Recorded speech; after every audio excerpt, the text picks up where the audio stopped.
അണ്ണൻ വിളിക്കിറങ്ങി. എന്താണോ അണ്ണൻ വെളിയിലോട്ടിറങ്ങി വരി. നീ പണ്ട കണ്ട പെരിച്ചാലി പോലും നിമിടിക്കാണ്ട് കാര്യം പറ. അപ്പൊ ഈ ലൈവിലിരിക്കുന്ന സമയത്ത് ഞാൻ കണ്ടിട്ടുണ്ട് ചേച്ചിയോട് പബ്ലിക് ആയിട്ട് ശരീരഭാഗങ്ങൾ കാണിച്ചു തരാൻ വേണ്ടി പറഞ്ഞിട്ടുണ്ട്. പറ്റിച്ച് ജീവിക്കുന്നവരാ പറയുമ്പോ ചേച്ചിക്ക് എന്താണ് തോന്നുന്നത്? ചിരി വരും. ചിരിയാണ് വരുന്നത്. ബെസ്റ്റ്. പിന്നെ എനിക്ക് ഏറ്റവും കൂടുതൽ വരുന്നത് മൂത്രം തരുവോ.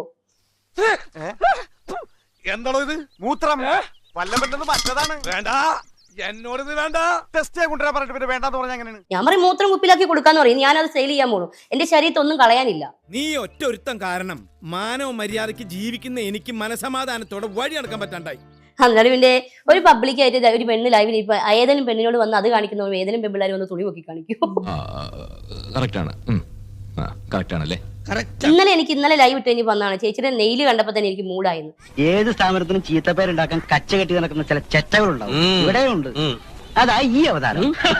ഞാനിപ്പോ ഇതെനിക്ക് പറയാൻ കാരണം എന്ന് വെച്ചാൽ ഞാനൊരു വർക്ക് ചെയ്തിട്ടുണ്ടായിരുന്നു. ഒരു ഷോർട്ട് ഫിലിം ഞാൻ ചെയ്തിട്ടുണ്ടായിരുന്നു. പീഡനത്തിനെതിരെ വന്ന ആണുങ്ങളെ ഉപദ്രവിക്കുക.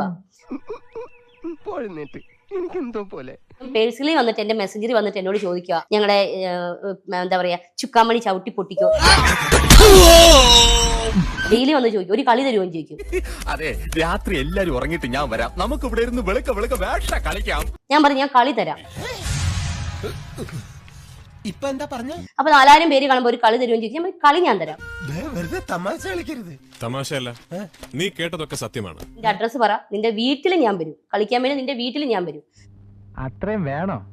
വേണം, കുറച്ച് കടുപ്പത്തിൽ ഇരിക്കട്ടെ. പക്ഷെ ഒറ്റ എണ്ണത്തിന് ചൊവ്വേന്നൊരു ഒരാൾ അഡ്രസ് ഇട്ടതാ ഞാൻ ഇവന്റെ വീട്ടിൽ പോയി. അവള് കാര്യമായിട്ട് പറഞ്ഞതാണോ അവ ആക്കിയതാണോ? ഈശ്വരാ, വെറുതെ കൊതിപ്പിക്കല്ലേ. 100% ഉറപ്പാണ് ഞാൻ വന്നിരിക്കും. ഇവളിത് എന്ത് ഭാവിച്ച? ഉറപ്പാണ്. ഒരുത്തന്റെ അഡ്രസ് എനിക്ക് ചൊവ്വേന്നേരം ഉള്ള ഒരു അഡ്രസ് ഇട്ട് ഇവന്റെ വീട്ടിൽ കളിക്കാനായിട്ട് അവന്റെ വീട്ടിൽ ഞാൻ പോകും. പറ്റിക്കാൻ വേണ്ടി പറയണല്ലോ സാറേ. അല്ലേ സാറല്ലേ? പക്ഷെ പറ്റിക്കാൻ വേണ്ടിട്ടാണെങ്കിലും ആരോട് ഇങ്ങനെയൊന്നും പറയരുതെന്ന് പറയണം സാർ. ഞാൻ ലൈവിൽ ഇരിക്കുമ്പോ എന്റെ ലൈവിൽ വന്നാല് ആ അഡ്രസ് എനിക്ക് നിന്റെ വീട്ടിൽ വരും. ഞാൻ കളിക്കാൻ വേണ്ടി അവനെ രക്ഷിക്കാൻ പോയിട്ട് അവസാനം കുട്ടിയുടെ തിയറിയും തെറ്റി കൈക്കുഞ്ഞുമായിട്ട് കയറി വരരുത്. അവൻ കിടക്കുന്ന ബെഡ്റൂമിൽ ഞാൻ ചെല്ലും. അതെ, ആ മുഖത്ത് എഴുതി വെച്ചിട്ടുണ്ട്, ആർക്കും വാരിക്കോരി കൊടുക്കുന്നവളാണ്.